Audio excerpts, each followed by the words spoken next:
True horror stories पेश करते हैं हॉरर कहानियाँ। आज की कहानी है शापित कुआं, पुनीता त्यागी की आवाज़ में।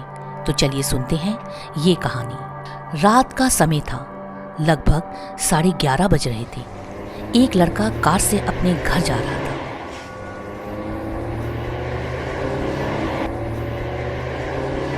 फोन पर उसकी माँ बोल रही थी, जतिन, कितनी देर हो गई है, तू अभी तक घर नहीं आया है। बेटा, मुझे बहुत घबराहट हो रही है, तू जल्दी घर आ जा। जतिन बोला, मम्मी तुम बेवजह ही परेशान हो रही हो। पहली बात थोड़ी है जब मैं लेट हो गया हूँ। आ जाऊँगा मैं, बस रास्ते में हूँ, 20 मिनट में पहुँच रहा हूँ। इतना कहकर उसने फोन काट दिया। रात काफी हो गई थी। जतिन ने सोचा जंगल के रास्ते से शॉर्टकट लेकर चला जाता हूँ, जल्दी घर पहुंच जाऊंगा। वो थोड़ी दूर ही चला था, तभी उसे बीच सड़क पर लाल शादी का जोड़ा पहने हुए खड़ी हुई लड़की दिखाई दी। उसे देखकर जतिन ने अपनी कार रोक दी और बोला, कौन हो तुम? इतनी रात में यहाँ अकेले क्या कर रही हो? लेकिन वो लड़की कुछ नहीं बोली। तब जतिन बोला, तुम्हें लिफ्ट चाहिए क्या? मैं शहर की तरफ ही जा रहा हूँ, तुम्हें तुम्हारे घर छोड़ दूंगा। लेकिन वो लड़की तब भी कुछ नहीं बोली। जतिन जैसे ही अपनी कार से नीचे उतरा, उसने देखा वो लड़की वहां से अचानक गायब हो गई थी। जतिन ने आसपास देखा, लेकिन उसे कुछ दिखाई नहीं दिया। तभी उसे पानी की आवाजें आई। उसने इधर उधर देखा तो उसे पास में एक कुआं दिखाई दिया। वो जैसे ही कुएं की तरफ आगे बढ़ रहा था, आवाजें बढ़ती जा रही थी। वो जल्दी से कुएं के पास गया। जैसे ही उसने कुएं में झांक कर देखा, उसने देखा उस कुएं में बहुत सारी लाशें पड़ी हुई थी। जतिन बहुत डर गया था। जतिन जैसे ही पीछे हटा, उसके पीछे वही लाल जोड़े वाली लड़की खड़ी हुई थी। तब जतिन की नजर उस लड़की के पैरों पर गई तो उसने देखा उस लड़की के दोनों पैर उल्टे थे। जतिन डर के मारे बिल्कुल पीला पड़ गया था। उसका सर चकरा रहा था। वो जल्दबाजी में अपनी गाड़ी वहीं छोड़कर वहां से भागा। उसे उम्मीद नहीं थी कि वो आज बच पाएगा, फिर भी वो बिना पीछे देखे बस भागे जा रहा था। वो भाग भाग कर बहुत थक चुका था। थोड़ी देर बाद वो बेहोश होकर वहीं गिर गया। कुछ घंटों बाद उसकी आंखें खुली तो उसने देखा कि वो किसी के घर में है और लोगों ने उसे चारों तरफ से घेरा हुआ है। वो उठा और बोला, कौन है आप लोग और मैं यहाँ कैसे आया? मैं तो वहाँ जंगल में था। तभी एक आदमी बोला, बेटा, रात जब हम अपने खेत में पानी चलाने जा रहे थे, तब हमने तुम्हें जंगल के बाहर बेहोश पड़े देखा। फिर हम तुम्हें यहाँ ले आए। जतिन बोला, थैंक यू अंकल, मुझे तो लगा था आज मैं बच ही नहीं पाऊंगा। तभी वो आदमी बोला, पर बेटा, तुम वहाँ उस जंगल में क्या कर रहे थे और बेहोश कैसे हो गई? तब जतिन ने उन लोगों को उसके साथ हुई घटना के बारे में बताया। सब लोग उसकी बात सुनकर चौंक गए। जतिन ने उन लोगों से पूछा, अंकल, वो लड़की कौन है और वहाँ उस कुएं में इतनी सारी लाशें किसकी हैं? तब उस आदमी ने बताया, बेटा, वो शापित कुआं है और वहाँ 9 बजे के बाद कोई नहीं जाता। जतिन ने पूछा, और अंकल, वो लड़की, वो उल्टे पैर वाली लड़की कौन है? तब उस आदमी ने बताया, बेटा, कुछ सालों पहले की बात है। हमारे गांव में एक आदमी था, बबलू नाम का। वो बहुत शराब पीता था।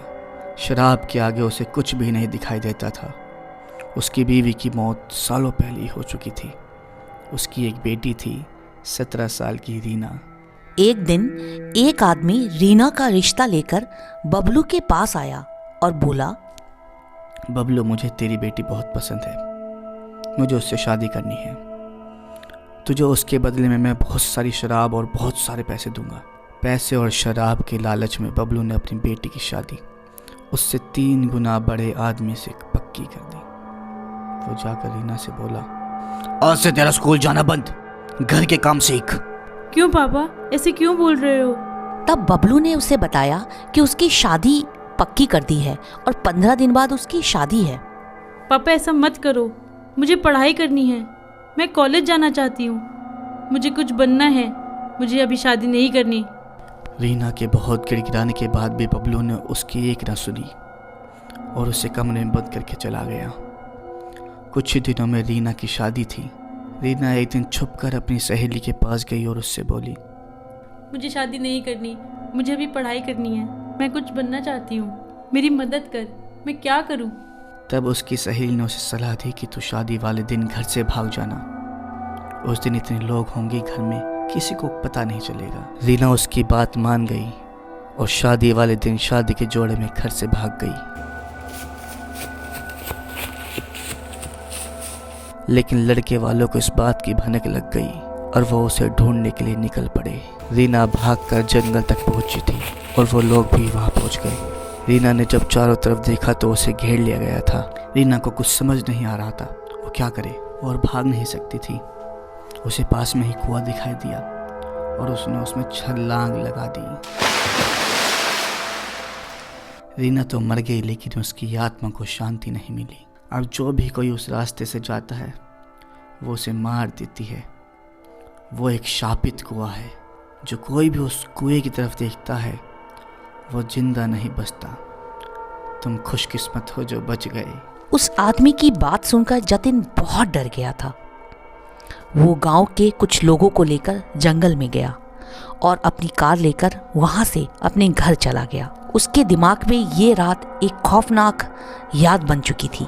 वो अपने घर से बाहर जाने में भी डरता था। रात में रोज उसे उस जोड़े वाली चुड़ैल के सपने आते थे। उसकी माँ से उसकी ये हालत देखी नहीं जा रही थी। फिर एक दिन वो एक बाबा के पास गई और जतिन के लिए मंत्र पढ़कर एक ताबीज लेकर आई। ताबीज पहनने के बाद जतिन ठीक हो गया।